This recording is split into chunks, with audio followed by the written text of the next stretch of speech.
The familiar sting of tragedy struck Las Cruces, New Mexico once again on the evening of March 21, 2025. Young Park, a place usually brimming with life and laughter, became the scene of a horrific mass shooting. As dusk settled and the community gathered for a monthly car meet, gunfire erupted, shattering the peaceful night.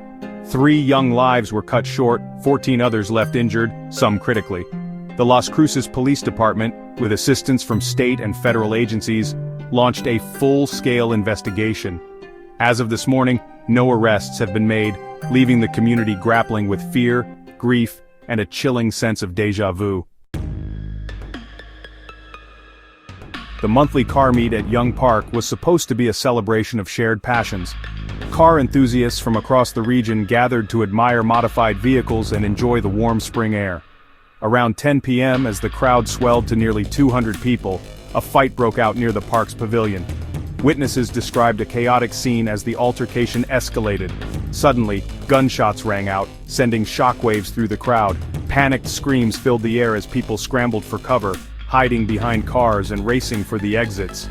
The air crackled with the sound of gunfire as the smell of gunpowder filled the night. One witness, a young woman named Maria, recounted the terrifying moments to a local news crew.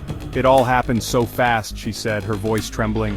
"One minute we were laughing and the next we were running for our lives." Maria, who had been attending the car meet with her boyfriend, described the scene as a war zone. The morning after the shooting, a heavy silence blanketed Las Cruces.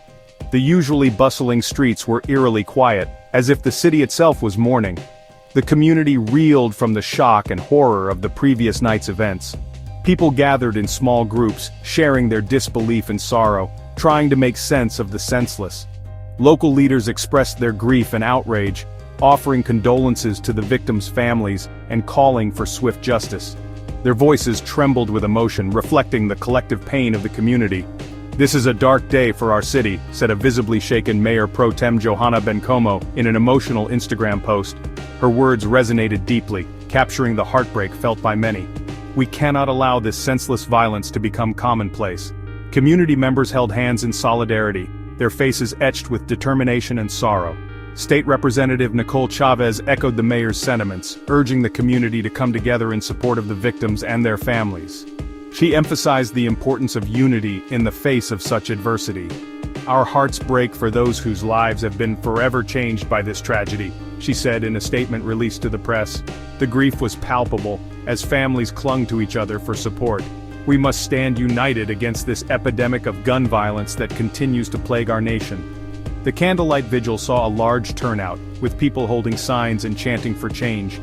As investigators worked tirelessly to piece together the events leading up to the shooting, the community grappled with a mix of emotions: sadness, anger, fear. The weight of the tragedy was felt by all. Many expressed a sense of weary resignation, a grim acceptance that such tragedies have become a terrifying part of American life. Yet, amidst the sorrow there was a glimmer of hope, a determination to fight for a safer future. The recent tragedy at Young Park is a painful reminder of Las Cruces' history with gun violence. This close-knit community is no stranger to the devastating impact of gun violence. The city still bears the scars of the unsolved 1990 bowling alley massacre, a horrific crime that claimed the lives of 4 innocent people, including 2 young children. The brutal murders, committed in cold blood, shocked the community to its core and left a lasting wound on the city's psyche. Despite the passage of time, the memory of that fateful day continues to haunt Las Cruces. The case remains unsolved, a $25,000 reward for information leading to the arrest and conviction of the perpetrators, a painful reminder of the unanswered questions that linger. For many residents, the recent shooting at Young Park reopens old wounds, evoking feelings of vulnerability and fear. The tragic events in Las Cruces are sadly just one chapter in the much larger story of gun violence that continues to plague the United States. Each incident leaves behind a trail of grief and devastation, affecting not just the immediate victims, but entire communities. This latest mass shooting is a stark reminder of the epidemic of gun violence that continues to plague the United States. Families are torn apart, and communities are left to pick up the pieces, grappling with the emotional and psychological aftermath. According to the Gun Violence Archive, there have been over 40 mass shootings, incidents where 4 or more victims are shot or killed in the US just this year alone. These numbers are not just statistics, they represent real lives lost and futures shattered. These incidents, ranging from drive-by shootings to targeted attacks, paint a grim picture of a nation struggling to cope with the pervasive issue of gun violence. The randomness and unpredictability of these attacks add to the pervasive sense of fear and insecurity. From bustling city streets to quiet suburban neighborhoods, no corner of America seems immune to the scourge. The impact is felt across all demographics, transcending age, race, and socioeconomic status. The frequency of these events, often occurring with numbing regularity, has left many feeling helpless and desensitized. Candlelight vigils and memorials have become all too common as communities come together to mourn and seek solace. The collective conscience of the nation seems burdened by a sense of resignation, a grim acceptance that gun violence has become an inescapable part of American life. Yet, amidst the sorrow, there is a call for change, a hope that one day, the cycle of violence can be broken. The debate over gun control in the United States is often characterized by passionate arguments and deeply entrenched positions. This issue has been a contentious topic for decades, with both sides presenting compelling arguments that resonate deeply with their supporters. Proponents of stricter gun control measures argue that easy access to firearms, including high-powered weapons, contributes directly to the high rates of gun violence. They believe that the current laws are insufficient and that more stringent regulations are necessary to protect public safety. They point to the need for universal background checks, restrictions on assault weapons, and other measures that could help prevent guns from falling into the wrong hands. These advocates often highlight the success of similar laws in other countries as evidence that such measures can be effective, and red flag laws as common-sense measures that could help prevent tragedies. These laws would allow authorities to temporarily remove firearms from individuals deemed to be a threat to themselves or others. Opponents of stricter gun control often cite the Second Amendment, arguing that any attempt to regulate firearms is an infringement on their constitutional rights. They believe that the right to bear arms is a fundamental freedom that should not be compromised. They argue that mental health issues, not guns themselves, are the root cause of gun violence. According to this perspective, addressing mental health problems would be a more effective way to reduce violence, and advocate for increased funding for mental health services as a solution. They believe that better mental health care could help identify and treat individuals who might otherwise resort to violence. The debate is often politically charged, with lawmakers seemingly more concerned with appeasing their bases than finding common ground. This polarization has made it difficult to pass any meaningful legislation. This political gridlock has resulted in a lack of meaningful action on gun control at the federal level, leaving many Americans frustrated and feeling unheard.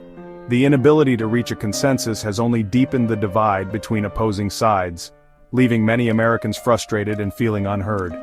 Communities affected by gun violence continue to call for change, but their pleas often fall on deaf ears. The failure of lawmakers to address this critical issue has left a void, a sense of helplessness in the face of a seemingly insurmountable problem. The lack of action has eroded public trust in the government's ability to protect its citizens. A sense of helplessness in the face of a seemingly insurmountable problem. As the debate rages on, the need for a balanced and effective solution becomes ever more urgent. The human cost of gun violence in the United States extends far beyond the immediate victims. Families are torn apart, communities are left reeling, and a sense of fear and insecurity permeates everyday life. The trauma inflicted by these events can have long-lasting effects on survivors, first responders, and witnesses, leading to PTSD, anxiety, and depression. Beyond the emotional toll, the economic impact of gun violence is staggering. The cost of medical care for victims, law enforcement investigations, and lost productivity amounts to billions of dollars annually. The ripple effects of each shooting spread outwards, impacting communities, businesses, and the nation as a whole. The continued inaction on gun control only serves to perpetuate this vicious cycle, leaving future generations to inherit a legacy of violence and fear. It's a sobering thought that demands reflection and a collective commitment to finding a better way forward. In the wake of the Las Cruces shooting, it's crucial for us as a nation to engage in a meaningful and honest conversation about gun violence. We need to move beyond the rhetoric and the political posturing and confront this issue with a collective will to find solutions. This will require empathy, understanding, and a willingness to listen to perspectives different from our own. It's time to ask ourselves some difficult questions. What role does our culture, saturated with violence in media and entertainment, play in normalizing gun violence? How can we better address the root causes of violence, such as poverty, inequality, and lack of opportunity? And most importantly, what are we willing to do to create a safer future for ourselves and for generations to come? There is no easy answer, no single solution that will magically erase the threat of gun violence. It will require a multifaceted approach, a combination of legislative action, community involvement, and a shift in our cultural mindset. We need to invest in mental health services, address the root causes of violence, and create a culture that values peace over aggression.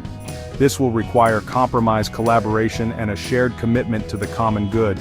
It's a daunting task, but the alternative, simply accepting the status quo, is unacceptable. The memory of the victims of Las Cruces, and the countless others who have lost their lives to gun violence, demands nothing less.